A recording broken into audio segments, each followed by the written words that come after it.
Hey, Pastor Scott here with the Daily Word. We're looking at daring hope today in our Advent series, and I'm going to be reading from Lamentations, and it's this interesting story. You have the first 2.5 chapters of Lamentations, and it's just pain, horror, traumatic moments. They felt abandoned, they'd been invaded, and they just felt like God had completely forgotten them. And then you see light burst through. The author writes this in Lamentations 3:21.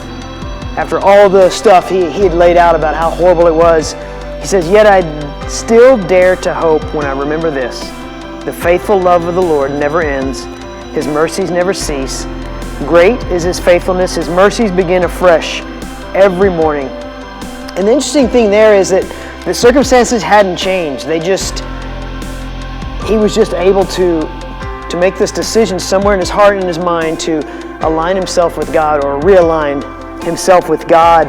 He dared to hope in that moment with all the stuff going on. He said, "No, I'm going to put my hope in the one that never changes, whose faithfulness has always proved itself trustworthy, who's always come through. He never ceases to be there for me, and even if I'm not feeling it right now, I'm gonna dare to hope in my God." Even in the darkest times, we can have hope because of Jesus. That's why we have hope. He's the light of the world.